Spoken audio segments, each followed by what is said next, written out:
آج ماہ ربیع الاول ہے۔ یہ مہینہ بہت بڑی عظمت کا حامل ہے، کیونکہ اس مہینے کے اندر ہمارے محسن، ہمارے غمخوار، ہمارے پیر کامل، ہمارے مرشد، ہمارے حقیقی استاد حضرت محمد مصطفیٰ صلی اللہ علیہ وسلم مبعوث ہوئے تھے، جو پوری انسانیت تک اللہ تعالیٰ کا دین، اللہ تعالیٰ کا پیغام پہنچانے کے لیے آئے تھے۔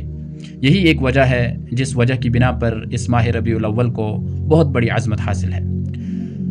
اب اس مہینے کے اندر جو کام کرنے کے تھے، جن کاموں اور جن چیزوں کی طرف ہماری توجہات مرکوز ہونی چاہیے تھیں، ہم بدقسمتی سے ان کاموں کو، ان چیزوں کو، ان سوالات کو فراموش کرتے ہیں اور وہ کام کرنے لگتے ہیں اس نبی صلی اللہ علیہ وسلم کے مبارک نام پر جس کا سماج پر کوئی اثر نہیں پڑتا ہے اور جس کی کوئی ضرورت نہیں ہوتی ہے۔ ہمارے یہاں مسلمانوں کا بڑا طبقہ ایسا ہے کہ جن کو رسول اللہ صلی اللہ علیہ وسلم کی سیرت طیبہ کا معلوم ہی نہیں ہے کہ رسول اللہ صلی اللہ علیہ وسلم کی حیثیت کیا ہے، ان کا مقام کیا ہے، ان کا مشن کیا تھا، اور جب وہ اس دنیا سے چلے گئے تو انہوں نے مسلمانوں پر بحیثیت امت کیا ذمہ داریاں عائد کی تھیں، انہوں نے ہمارے لیے کون سا مشن چھوڑا ہے، اس کی طرف ہماری توجہات نہیں جاتی ہیں۔ ان چیزوں پر ہم فوکس نہیں کرتے ہیں، بلکہ ہم غیر ضروری، ان نیسیسری اور فالتو چیزوں پر ٹائم ویسٹ کرتے ہیں۔ سب سے پہلے ہمیں اپنے پیر کامل، اپنے مرشد، اپنے غمخوار نبی صلی اللہ علیہ وسلم کے بارے میں واقفیت حاصل کرنی چاہیے، ان کا تعارف، ان کی ذات اقدس سے ہمیں متعارف ہونا چاہیے کہ ان کی مبارک زندگی کیسی تھی۔ ان کی زندگی تو روز روشن کی طرح عیاں ہے، ان کی زندگی میں روشن پہلو ہمیں دیکھنے کو ملتے ہیں، ان کو پڑھنے کی ضرورت ہے، کیونکہ اللہ کا حکم ہے لقد کان لکم فی رسول اللہ اسوۃ حسنہ، یعنی رسول اللہ صلی اللہ علیہ وسلم کی زندگی تمہارے لیے بہترین نمونہ ہے، وہ آپ کے آئیڈیل ہیں، وہ آپ کے ماڈل ہیں، رول ماڈل ہیں، ان سے سیکھو، ان کی زندگی کی طرف رخ کرو تو تمہیں بہترین اسباق حاصل ہوں گے۔ You will get the beneficial lessons from the life of the Prophet Muhammad peace be upon him۔ لیکن اس نبی کے بارے میں ہم کچھ نہیں جانتے ہیں، کوئی واقفیت ہی نہیں ہے کہ what was his way of life, how did he spend his whole life, we know nothing about him, about his life. So this should be the serious concern, this should be the main focus in our lives کہ ہم اپنے نبی کو جانیں اور سمجھیں۔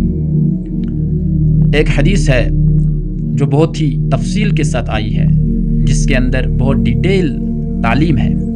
حضرت علی رضی اللہ تعالی عنہ ایک بار دریافت کرتے ہیں، پوچھتے ہیں رسول اللہ صلی اللہ علیہ وسلم سے کہ آپ کی زندگی کا طریقہ کار کیا ہے، آپ کی سنت حسنہ کیا ہے، یعنی سوال کچھ ایسا تھا کہ what is your way of life، آپ کی زندگی کا طریقہ کیا ہے۔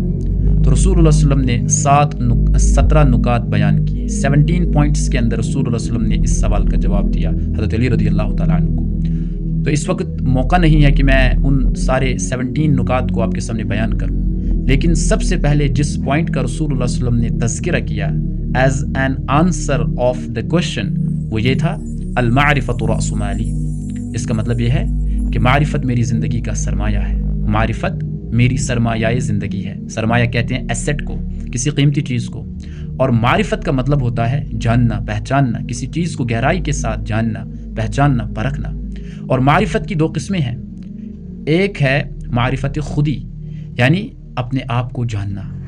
رسول اللہ صلی اللہ علیہ وسلم کی زندگی کا یہ طریقہ رہا ہے، ان کی سنت حسنہ ہے کہ معرفت میری زندگی کا حصہ ہے، میری زندگی کا سرمایہ ہے، یعنی میں سیلف انٹروسپیکشن کرتا ہوں، میں اپنی حیثیت جانتا ہوں، میں اپنا مقام جو ہے اس پر غور و فکر کرتا ہوں، یہ معرفت کا حصہ ہوتا ہے۔ معرفت کا مطلب ہے جاننا۔ اس وقت ہم کیا کرتے ہیں کہ کوئی بھی انسان لے لو، اس کی زندگی کا یہ حصہ ہی نہیں رہا ہے کہ وہ اپنے آپ سے سوال پوچھے کہ میں کون ہوں، میں کیوں اس دنیا میں بھیجا گیا، مجھے کیوں اس دنیا میں بھیجا گیا ہے، میرا مقام، میرا مرتبہ، میرا مشن، میرا مقصد کیا ہے۔ ہم اپنے مقصد حیات کو بھول رہے ہیں، کیوں؟ کیونکہ ہم سیلف انٹروسپیکشن ہی نہیں کرتے ہیں۔ We don't ask ourselves what is the motive of our life, ہم کیوں یہاں بھیجے گئے، ہم یہ پوچھتے ہی نہیں ہیں۔ جبکہ یہ بھی رسول اللہ صلی اللہ علیہ وسلم کی ایک سنت ہے کہ انہوں نے معرفت کو جاننا، پہچاننا، اس کو اپنی زندگی کا طریقہ بتایا۔ المعرفۃ رأس مالی، معرفت میری سرمایہ زندگی ہے۔ اس معرفت کے 2 پہلو ہیں یا 2 قسمیں ہیں، ایک ہے معرفت خودی، اپنے آپ کو پہچاننا، اپنے آپ کو جاننا، اپنی پوزیشن کو جاننا کہ میں کیوں لایا گیا ہوں، میری مقصد زندگی کیا ہے۔ اور اس معرفت کی دوسری قسم یہ ہوتی ہے کہ انسان اپنے رب کو، اپنے خالق کو، اپنے مالک کو، اپنے کریٹر کو جاننے کی کوشش کرے۔ من عرف نفسه فقد عرف ربہ، یہ خودی یعنی یہ معرفت خودی، اپنے آپ کو پہچاننا، جاننا، یہ اتنا اہم ہے کہ اس کے بارے میں فرمایا گیا من عرف نفسہ فقد عرف ربہ، جس نے اپنے آپ کو پہچانا اس نے گویا اپنے رب کو پہچانا۔ یعنی آپ تب تک اپنے رب کو، اپنے کریٹر کو نہیں پہچان سکتے ہیں جب تک آپ اپنی ذات کو نہیں پہچان سکتے ہیں۔ اللہ تعالیٰ نے ہمارے وجود کے اندر، ہمارے انفس کے اندر کافی ساری نشانیاں رکھی ہیں۔ قرآن خود کہتا ہے وَفِي الْأَرْضِ آیَاتٌ لِّلْمُوقِنِينَ، اس زمین پر یقین لانے والوں کے لیے نشانیاں ہیں، سائنس ہیں، جن سائنس پر غور و فکر کر کے تم اپنے کریٹر تک پہنچ سکتے ہو۔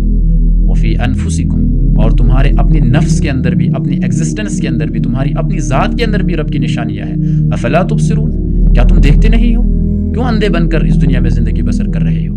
آفاق کے اندر بھی نشانیاں ہیں، یعنی کائنات کے اندر، اور انفس تمہارے وجود کے اندر بھی نشانیاں، لیکن ہم جانتے ہی نہیں ہیں۔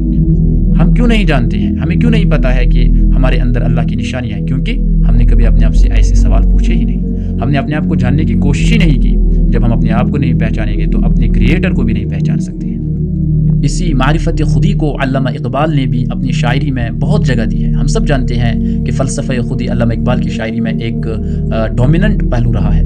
وہ اس معرفت خودی کے بارے میں کہتے ہیں کہ یہ پیام دی گئی ہے مجھے بعد صبح گاہی، کہ خودی کے عارفوں کا ہے مقام بادشاہی۔ وہ کہتے ہیں کہ یہ جو خودی کے عارف ہوتے ہیں، یہ جو خودی کو پہچاننے والے ہوتے ہیں، یہ جو لوگ اپنی پوٹینشیل، اپنی حیثیت، اپنے مقام، اپنے مشن، اپنی عظمت، اپنی حیات مقصد کو جانتے ہیں، سیلف انٹروسپیکشن کے ذریعے سے اپنا جائزہ لیتے رہتے ہیں، وہ کہتے ہیں کہ یہ بادشاہ لوگ ہوتے ہیں۔ انہی لوگوں کو دنیا کے اندر بادشاہی نصیب ہوتی ہے۔ پھر وہ مزید لکھتے ہیں تیری زندگی اسی سے، تیری آبرو اسی سے، جو رہی خودی تو شاہی، نہ رہی تو روسیاہی۔ وہ کہتے ہیں کہ تو خودی، معرفت خودی کے ذریعے سے ہی زندہ رہ سکتا ہے، حتیٰ کہ اگر تم مرے گا بھی اس کے بعد بھی لوگ تجھے یاد کریں گے، لیکن وجہ صرف یہ ہوگی کہ تم خودی کے عرفان ہوں گے، تم خودی کے عارف ہوں گے۔ جب تم خودی، معرفت خودی جب تمہیں حاصل ہوگی تو مرنے کے بعد بھی تم زندہ رہو گے۔ اسی معرفت خودی میں تمہاری جان ہے، تمہاری طاقت ہے، جو رہی خودی تو شاہی، نہ رہی تو روسیاہی۔ اگر یہ معرفت، اگر یہ عرفان والا صفت آپ کی زندگی میں رہا تو آپ زندہ ہیں، آپ بادشاہ ہیں، اور اگر نہ رہی تو تم خسارے کی طرح زندگی گزارو گے، تمہیں گھاٹا مقدر میں آئے گا، تم بے وقعت اور ویلیو لیس ہو کر زندگی بسر کرو گے۔ اور وہ مزید لکھتے ہیں سنا ہے میں نے غلامی سے امتوں کی نجات، سنا ہے میں نے غلامی سے امتوں کی نجات، خودی کی پرورش و لذت نمود میں ہے۔ وہ مزید کہتے ہیں کہ میں نے پڑھا ہے، میں نے جانا ہے کہ جو دنیا کے اندر قومیں رہی ہیں انہوں نے غلامی سے نجات حاصل کی۔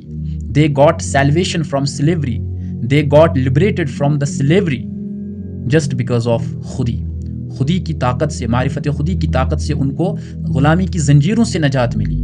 وہ ایک ڈومیننٹ قوم رہی، کیوں؟ کس وجہ سے؟ انہوں نے معرفت خودی کا دامن پکڑا، انہوں نے اپنے آپ کو جب پہچانا، اپنی حیثیت، اپنے مقام اور اپنے مرتبے کو پہچانا، تو انہوں نے غلامی کی زنجیروں سے اپنے آپ کو آزاد کیا۔ اتنی طاقت ہوتی ہے اس معرفت خودی کے اندر۔ تو یہ رسول اللہ صلی اللہ علیہ وسلم کی سنت حسنہ ہے۔